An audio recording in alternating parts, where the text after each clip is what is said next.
9ാം വാർഡിൽ കണ്ടൂർ വീട്ടിൽ വിശ്വൻ മകൾ വിലാസിനി. വിലാസിനിയെ, അയ്യോ നിന്റെ മക്കളാന്നോ? എന്റെ പൊന്നു മക്കളെ. അയ്യോ ഒരു നോട്ടം. അല്ല, ഇവിടെ ഇരുന്ന് ഇങ്ങനെ അലക്കി കുളിച്ചാൽ മാത്രം മതിയോ? നമുക്കൊന്ന് സമ്മതിദാനാവകാശം നിർവഹിക്കണ്ടേ? എന്തോന്ന്? അതെ, 18 വയസ്സ് കഴിഞ്ഞാൽ ഏത് സ്ത്രീയുടെയും മൗലിക അവകാശമാണ് ഇഷ്ടപ്പെട്ടവർക്ക് തന്റെ സമ്മതിദാനാവകാശം വളരെ രഹസ്യമായിട്ട് വിനിയോഗിക്കാന്നുള്ളത്.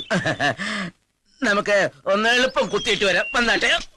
കോഴിത്തലയാ തോന്നിയാസം പറഞ്ഞല്ലോ. അയ്യോ തെറ്റിദ്ധരിച്ചു. വോട്ട് കുത്തുന്ന കാര്യമാണ് ഞാൻ പറഞ്ഞത്. പാർട്ടിയുടെ വോട്ട് ഒന്നുപോലും പാഴാക്കരുതെന്നാ സഖാവിന്റെ കൽപ്പന. ഓ പിന്നെ ഇവിടെ 100 കൂട്ടം ജോലി എടുക്കാം.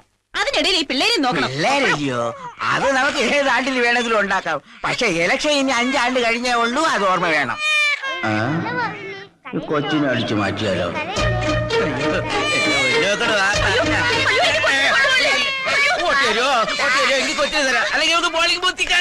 കണ്ണൂർ താലൂക്കിൽ കുന്നത്തൂർ വില്ലേജിൽ 9ാം വാർഡിൽ വേലുപ്പിള്ള മകൻ വിശ്വനാഥൻ. അങ്ങോട്ട് നീങ്ങില്ലേ? പരിപാടി ജയിക്കണം.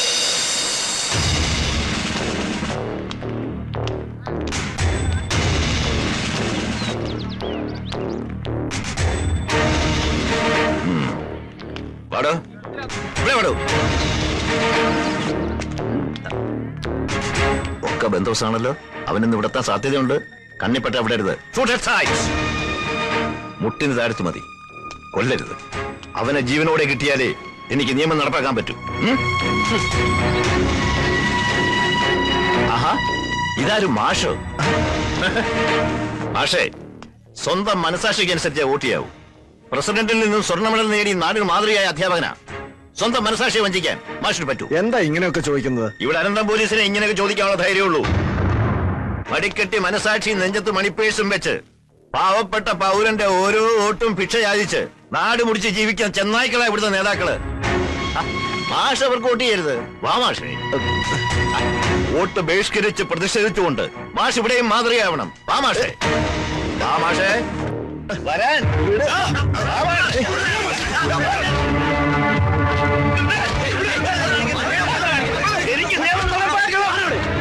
ആരത്? നീതിബോധമുള്ള ഒരു പോലീസുകാരനായിരുന്നു. ഡ്യൂട്ടിയിൽ ഇരിക്കുമ്പോ തന്നെ വട്ടായി പോയി. ഞാനിവിടെ നിന്നില്ല. അവനെ ആരാ പിടികൂടുക? അവൻ വരും. എനിക്ക് അവനെ ജീവനോടെ പിടികൂടണം. വിടൂ, എനിക്ക് നിയമം നടപ്പാക്കണം. വിടാൻ.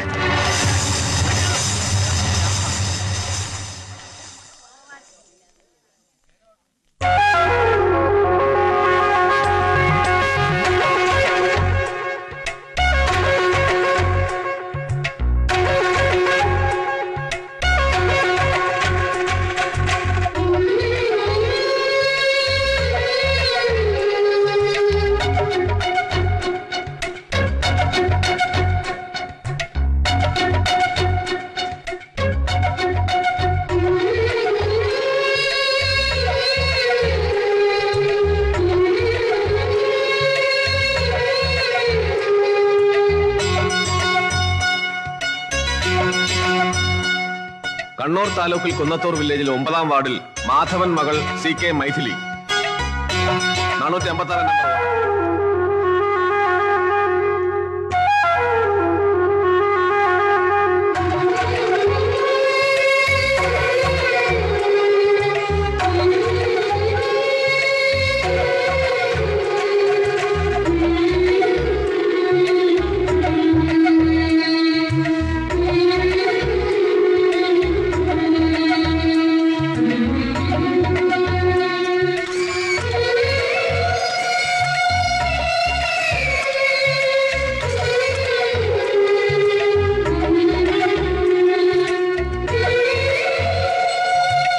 കണ്ണൂർ താലൂക്കിൽ കുന്നത്തൂർ വില്ലേജിൽ 9ാം വാർഡിൽ മാധവൻ മകൾ CK മൈഥിലി.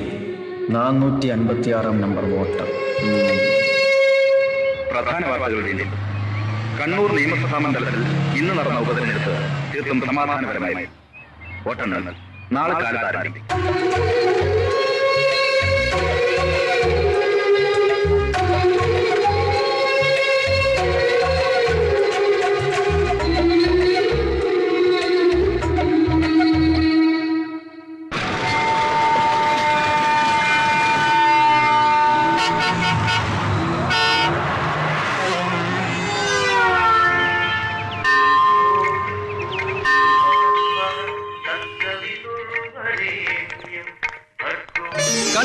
നിന്നും മകൻ ഇലക്ഷൻ ഡ്യൂട്ടി കഴിഞ്ഞു ഒരു കുഴപ്പവുമില്ലാതെ തിരിച്ചു വന്നതിന് ശ്രീപത്മനാഭന് വഴിപാടും കഴിച്ചു വന്നിരിക്കുന്നു ചന്ദ്രമതി എന്ന എന്റെ പൊന്നമ്മ.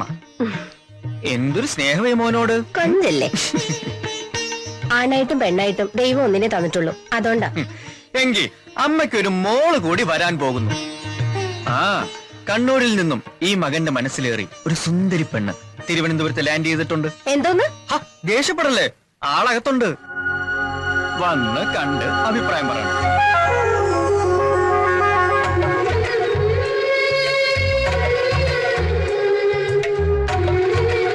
എങ്ങനെയുണ്ട്? അമ്മയുടെ അനുഗ്രഹത്തോടെ ഞാൻ ഇവളെ ഇങ്ങോട്ട് കൊണ്ടുവരാൻ പോവാ. മതി, എനിക്കൊന്നും കേക്കണ്ട. കുറച്ച് കൂടുന്നുണ്ട് നിനക്ക്. അയ്യോ, അവിടെ നിക്ക്. അമ്മയിൽ നിന്ന് എന്തെങ്കിലും ഈ മകൻ ഇതുവരെ ഒളിച്ചു വെച്ചിട്ടുണ്ടോ? ഇല്ല. എന്തെങ്കിലും പേര് ദോഷം ഉണ്ടാക്കിയിട്ടുണ്ടോ? ഇല്ലേ ഇല്ല. നന്നായി പഠിച്ചു, നല്ല പ്രായത്തിൽ തന്നെ ഒരു വെറ്റിനറി ഡോക്ടറായി ജോലിയും മേടിച്ചു. ഇനി മരിച്ചുപോയ എന്റെ അച്ഛന്റെ അവസാന ആഗ്രഹം ഈ മകന് സാധിച്ചു കൊടുക്കണം. അതെ, മരിക്കുന്നതിന് മുമ്പ് അമ്മ കേൾക്കാതെ അച്ഛൻ എന്നോട് പറഞ്ഞു, എത്ര മനോഹരമായ നാടാണ് മലബാർ, പ്രത്യേകിച്ച് കണ്ണൂർ. ഒരു മാർക്സിസ്റ്റുകാരന്റെ മകനായ നീ വിവാഹം കഴിക്കുന്നത് ആ വിപ്ലവ ഭൂമിയിൽ നിന്നായിരിക്കണം. സത്യം, അമ്മ അറിയാതെ അന്ന് അച്ഛന് വാക്ക് കൊടുത്തതാ. ഇപ്പൊ ഞാൻ അറിയാതെ തന്നെ അത് സംഭവിച്ചു. ഒറ്റ നോട്ടത്തിൽ തന്നെ ആ കുട്ടി എനിക്ക് ഇഷ്ടായി. First impression is the best impression, അല്ലേ അമ്മേ? Best impression. കള്ളം പറഞ്ഞ് വലിപ്പിക്കുന്നായിരുത്തി നീ അച്ഛന്റെ മോൻ തന്നെയാ. അപ്പൊ അമ്മയ്ക്ക് ഇഷ്ടായി.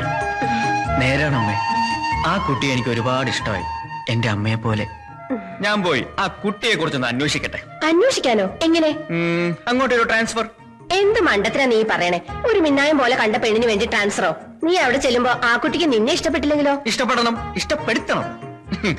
പേടിക്കണ്ട, എപ്പോ അമ്മയ്ക്ക് മോനെ കാണണമെന്ന് തോന്നുന്നു അപ്പൊ ഞാനിവിടെ എത്തും. രാവിലത്തെ ട്രെയിനിന് കണ്ണൂരിൽ നിന്ന് കയറിയാൽ രാത്രി അത്താഴം ഇവിടെ തിരുവനന്തപുരത്ത്. എപ്പടി? അതിന് പെട്ടെന്നൊരു ട്രാൻസ്ഫർ എങ്ങനെ കിട്ടാനോ?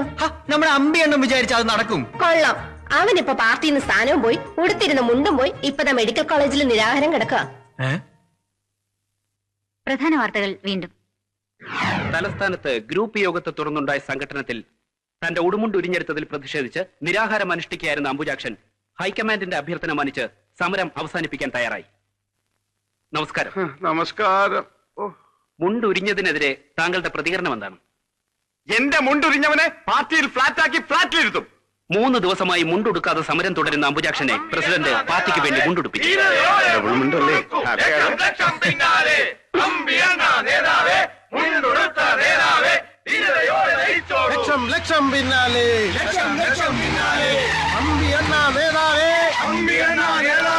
ഞങ്ങളുടെ ഓമന നേതാവേ, മുണ്ടുടുത്ത നേതാവേ, മുണ്ടുടുത്ത നേതാവേ, ധീരതയോടെ നയിച്ചോളൂ, ലക്ഷം ലക്ഷം പിന്നാലെ. പ്രിയപ്പെട്ട എന്റെ സഹപ്രവർത്തകരെ, എനിക്കൊന്നേ പറയാനുള്ളൂ. ഇന്ന് എന്റെ മുണ്ട് ഊരിയെങ്കിൽ നാളെ നിങ്ങളുടെ അണ്ടർവെയർ ഊരുമെന്ന് ഞാൻ പ്രസ്താവിക്കുന്നു. മതി മതി, ഇനിയിപ്പോ എല്ലാവരും സ്വന്തം വീട്ടിൽ പോയി ആഹാരം കഴിച്ചിട്ട് വാ, ഞാൻ ഒന്ന് വിശ്രമിക്കട്ടെ. അപ്പൊ ഊണില്ലേ? ഒന്ന് പോടെ. ചേച്ചമ്മേ, എന്തെങ്കിലും കഴിക്കാനെടുക്ക്. ആ, ഇതാര്? കുട്ടി സഖാവോ? ഇലക്ഷൻ ഡ്യൂട്ടിയൊക്കെ കഴിഞ്ഞ് എപ്പ എത്തി? കയ്യ്, കാല്, കണ്ണ്, മൂക്ക്, നാക്ക് ഫുൾ ബോഡി ആയിട്ടാണല്ലോ തിരിച്ചെത്തിയിരിക്കുന്നത്. ചേച്ചിയമ്മയുടെ ഒരു ഭാഗ്യം. അല്ല, എത്ര പേരവിടെ കാഞ്ഞു? അവിടെ ഒരു കുഴപ്പമില്ല. കണ്ണൂരെ റിസൾട്ടൊക്കെ അറിഞ്ഞല്ലോ അല്ലേ? അറിഞ്ഞു. നിങ്ങളുടെ പാർട്ടി ജയിച്ചു. ചുമ്മാതല്ല, കള്ളോട്ട് ചെയ്തിട്ടില്ലേ? അനാവശ്യം പറഞ്ഞോണ്ടല്ലോ, ഒരു ഒറ്റ കള്ളവോട്ട് അവിടെ വീണിട്ടില്ല. അത്രയ്ക്ക് സത്യസന്ധമായിട്ടാ ഞങ്ങൾ ഡ്യൂട്ടി ചെയ്ത്. കണ്ണൂരിലെ കാര്യം അങ്ങോട്ട് വിട്. ബംഗാള് എന്തിന് ചൈന കള്ളോട്ടിന്റെ പെരുന്നാളായിരുന്നില്ലേ? ചൈനയിൽ വോട്ടിംഗ്. മതി മതി, നിർത്ത്. ഇതൊരു നിയമസഭയല്ല. കറക്റ്റ്, അങ്ങനെ പറ ചേച്ചി. നിന്നോട് കൂടി തന്നെ പറഞ്ഞത്. കുഞ്ഞേട്ടൻ ഉണ്ടായിരുന്നപ്പോ ആ മുഖത്ത് നോക്കി എന്തെങ്കിലും പാർട്ടിക്കാരി ഇവിടെ സംസാരിച്ചിട്ടുണ്ടോ നീ? അതെങ്ങനെ സംസാരിക്കാനാ? പാർട്ടി കളിച്ച് വീട്ടുകാർ ഉപേക്ഷിച്ചപ്പോ എനിക്കൊരു ജീവിതം തന്ന സഖാവ് കുഞ്ഞേട്ടനല്ലേ? ആ, അത് ഓർമ്മയുണ്ടായിരുന്നാ മതി. വന്നു വല്ലതും കഴിക്കാൻ നോക്ക്. അല്ല അമ്പി, നിനക്ക് പ്രായം ഇത്രയായില്ലേ? ഇപ്പോഴത്തെ ഈ തമ്മിലടി രാഷ്ട്രീയം കൊണ്ട് നിങ്ങളെ പോലുള്ളവർക്ക് വല്ല ഭാവിയുണ്ടോ?